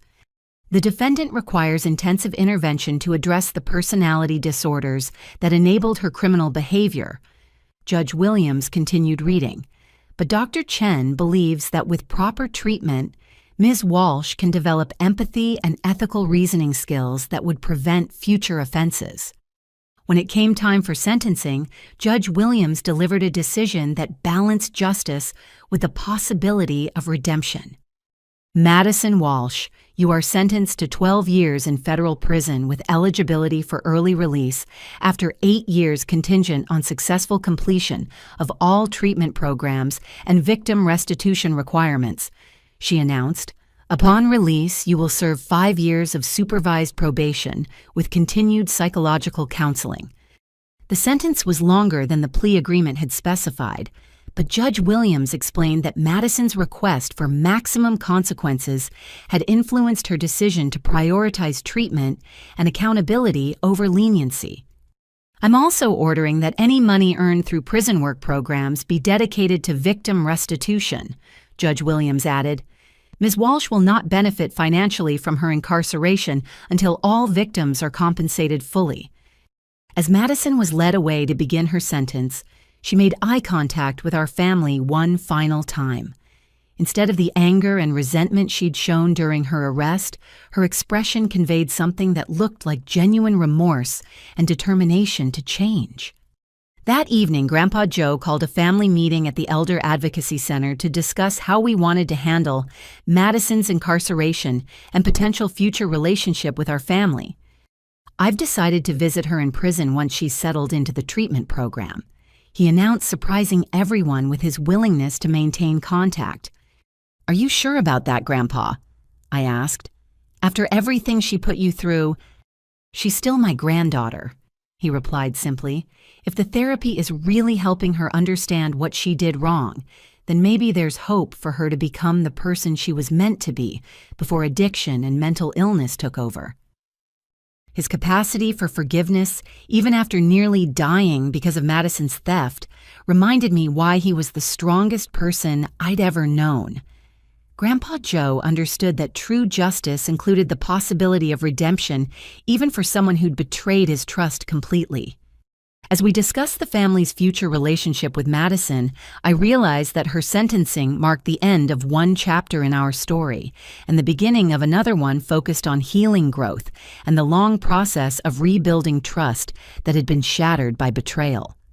1 year later, I stood in the conference room of the Walsh Family Elder Advocacy Center, looking out at a dozen elderly residents who'd gathered for our weekly financial safety workshop. Grandpa Joe was leading the discussion, sharing his story with the kind of dignity and wisdom that had emerged from surviving his own family's betrayal. The most important thing to remember, he was telling the group, is that financial abuse often comes from people we trust the most. Family members, caregivers, and close friends have the access and knowledge needed to exploit our resources. Mrs. Dorothy Hanson, an 84-year-old widow, raised her hand with a question. But how do we protect ourselves without becoming suspicious of everyone who wants to help us? Grandpa Joe smiled with understanding. That's the challenge, Dorothy. We need to create systems that protect our assets while still allowing us to maintain loving relationships with family. I watched him explain the difference between reasonable caution and paranoid isolation, drawing from his own experience of hiding money under mattresses versus establishing proper legal safeguards for financial security. If I had set up a proper power of attorney arrangement with Holly instead of just asking her to hide cash, he continued, the theft couldn't have happened the way it did. The workshop was one of many programs we'd developed at the Advocacy Center over the past year. Our success in helping families had attracted attention from state agencies and other communities, leading to requests for expanding the program beyond Jefferson County. After the workshop ended and the participants headed home with new knowledge about protecting themselves, Grandpa Joe and I sat down to review the center's annual report. The numbers were remarkable. We'd helped over 300 families navigate elder abuse situations, recovered more than $2 million in stolen funds, and provided legal assistance that had prevented countless additional crimes. I never imagined we'd accomplish so much in just 1 year, I told him as we reviewed the case summaries. That's because we understand what families go through, he replied. When someone calls us about a relative stealing money or pressuring them to change their will, we know exactly how they feel. My own life had changed dramatically since that terrible day when Dale found the money under my mattress. I'd completed my first year of law school attending evening classes while continuing to work part-time as a dental hygienist and volunteering at the Advocacy Center. The combination was exhausting but fulfilling in ways I'd never experienced before.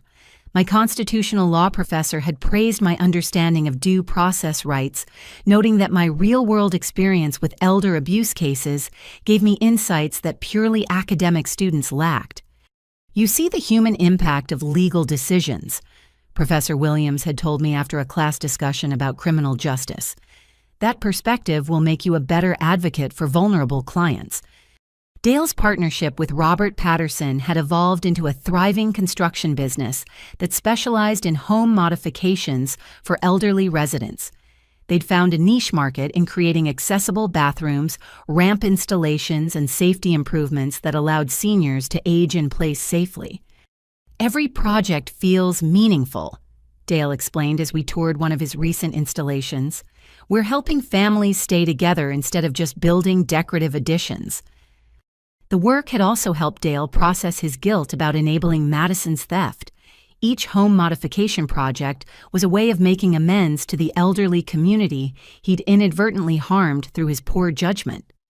Carol had become the volunteer coordinator at a senior center across town, organizing activities and support services that helped isolated elderly residents build social connections. Her experience with Madison's manipulation had made her particularly skilled at identifying and preventing financial exploitation. I can spot the warning signs now, she told me during one of our monthly family dinners. Sudden changes in behavior, unexplained financial stress, new helpful friends who always seem to need money. The patterns are easier to see when you know what to look for. As for Madison, she'd been participating in intensive therapy at the federal prison facility, working with specialists who treated personality disorders and criminal thinking patterns. According to letters she'd been sending, Grandpa Joe, the treatment was challenging but effective. I'm learning that my entire adult life was built around deception and manipulation, she'd written in her most recent letter. The therapists are helping me understand how I lost the ability to form genuine relationships based on love instead of what I could get from people. Her progress reports from the prison psychologist were cautiously optimistic. Dr. Chen noted significant improvements in Madison's ability to recognize the impact of her actions on others and develop genuine empathy for her victims. Grandpa Joe had visited Madison twice, accompanied by Carol and a family counselor who specialized in reconciliation after serious betrayal. The visits were emotionally difficult, but seemed to be helping both of them process the trauma and begin rebuilding some form of relationship. She's not the same person who stole my money, Grandpa Joe had told me after the second visit. I can see glimpses of the little girl I used to know, the one who had empathy and kindness before addiction and mental illness took over. Trevor had moved on with his life, eventually meeting someone who shared his values and appreciated his family's integrity. He'd sent a card on the anniversary of Grandpa Joe's surgery, expressing gratitude for the experience that had shown him the importance of character over superficial charm. "Meeting your family taught me what real love looks like," he'd written. "Your grandfather's forgiveness and your strength in fighting for what's right showed me the kind of person I want to be and the kind of family I want to create." The Patterson family had become close friends of ours with Robert and Patricia, regularly attending our advocacy center events and contributing both financial support and business expertise to help us expand our programs. As I reflected on everything that had happened since that devastating afternoon, when I discovered the theft, I realized that the crisis had revealed both the worst and best of human nature. Madison's betrayal had nearly destroyed our family, but the community's response had restored my faith in the fundamental goodness that connects us all. The money hidden under my mattress was meant to protect Grandpa Joe's life, and despite being stolen, it had ultimately served that purpose in ways none of us could have anticipated. The theft had brought our family face to face with difficult truths about enabling and accountability, but it had also shown us the power of justice, forgiveness, and community support. Standing in the advocacy center that had grown from the ashes of our family crisis, I understood that protecting vulnerable people requires both individual courage and collective action. Grandpa Joe's near-death experience had become the foundation for helping hundreds of other elderly residents avoid similar betrayals. The journey from victim to advocate had taught me that healing doesn't mean forgetting or minimizing the harm that was done. Instead, it means transforming that experience into something that prevents others from suffering the same way. As I prepared to leave the center that evening, Grandpa Joe called me over to his desk, where he was reviewing applications from other communities that wanted to establish similar advocacy programs. "Holly, I have a question for you," he said with a twinkle in his eye that reminded me of the grandfather I'd known before his heart problems. "How would you feel about expanding this program statewide? We've gotten requests from Denver, Colorado Springs, and Grand Junction to help them set up elder advocacy centers. The opportunity to take our successful model and help protect vulnerable elderly people across Colorado felt like the natural next step in my journey from dental hygienist to elder rights advocate." "I think that's exactly what we should do," I replied. "But I have one condition we name the statewide program the Joseph Walsh Elder Protection Initiative." Grandpa Joe's smile was brighter than I'd seen since before his heart attack. "That would be an honor, sweetheart, but only if you promise to be the first director once you finish law school." As I drove home that night, thinking about the possibilities for expanding our advocacy work and the long road still ahead for Madison's rehabilitation, I realized that our family's darkest moment had become the beginning of our most meaningful work. The $28,000 hidden under my mattress had been stolen, but its true value had been multiplied far beyond what any of us could have imagined. Sometimes the worst betrayals become the foundation for the most important victories, and the people who hurt us the most end up teaching us the greatest lessons about resilience, forgiveness, and the power of choosing justice over revenge. Before I sign off, I want to ask you something that's been on my mind since sharing this story. Have you ever been in a situation where you had to choose between protecting someone you love and doing what you knew was right?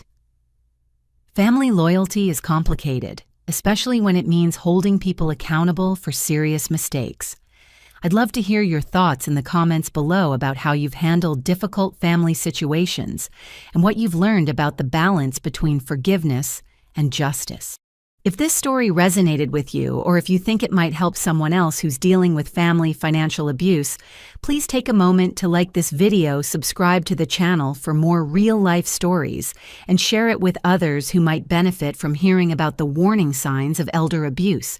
Your support helps these important stories reach the people who need them most. Thank you for listening to my family's journey through crisis and recovery. I hope our experience helps you recognize the strength you have to fight for what's right, even when it means confronting the people you love most. Remember that sometimes The most loving thing we can do is refuse to enable destructive behavior, even when accountability feels like betrayal. Until next time, take care of yourselves and the vulnerable people in your life. They're counting on us to be their advocates when they can't advocate for themselves.